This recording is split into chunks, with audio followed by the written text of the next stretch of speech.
Hello everyone, आज मी तुम्हाला दाखवणार आहे आळूच्या वडीची रेसिपी, जे की माझ्या आईने बनवली आहे. मी माझ्या आईकडे आले आणि त्यासाठी लागणारं साहित्य हे तुम्हाला तुमच्यासमोर दिसतच आहे.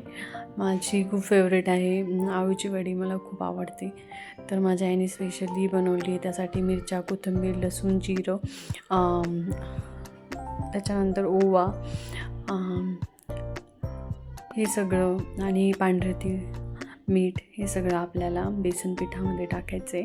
इथे 1 कप बेसन पीठ घेतले. त्यानंतर चिंच गरम पाण्यात भिजवली होती थोडीशी आणि त्यानंतर थोडासा गूळ, हे सगळं टाकून आपल्याला व्यवस्थित मिक्स करायचं. मीठ तुम्ही चवीनुसार टाकू शकता.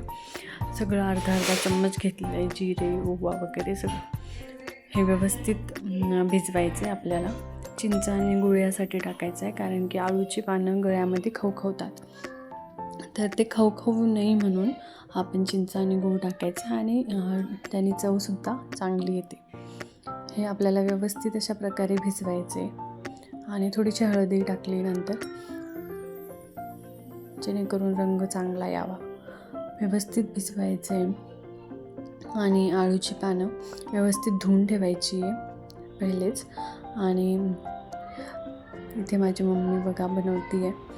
आणि इथे कढईमध्ये पाणी गरम करायला ठेवायचं आहे. त्यानंतर एक चाळणी घेतली आहे, त्याला तेल लावलं आहे आणि हे आळूच्या पानं घ्यायचे एका ताटावरती आणि उलट्या पाण्यावरती आपल्याला बनवायचे. हे असं पीठ लावून घ्यायचं, त्यावरती दुसरं पान ठेवायचं,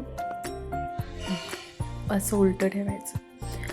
त्यानंतर एकावर एक पान ठेवलं आहे. आधी एका पानाला पीठ लावून घेतलं, मग दुसरं पान त्याच्यावरती ठेवून दुसऱ्या पानाला लावलं आणि असं गोल करून वरतूनही थोडंसं पीठ लावून आपण चाळणीमध्ये ठेवायचे वाफ येण्यासाठी. असे 2 ते 3 रोल मम्मीने बनवले इथे आणि ते आपण चाळणीमध्ये ठेवले. व्यवस्थित वाफ येऊ द्यायची, मस्तपैकी शिजू द्यायचं त्याला आणि 10 ते 15 मिनटं लागतात वाफाळायला, जेणेकरून ते व्यवस्थित शिजतं. तुम्ही बघू शकता हे 3 रोल तयार झालेत आपले. व्यवस्थित वाफळे अशा प्रकारे कापून घ्यायचे.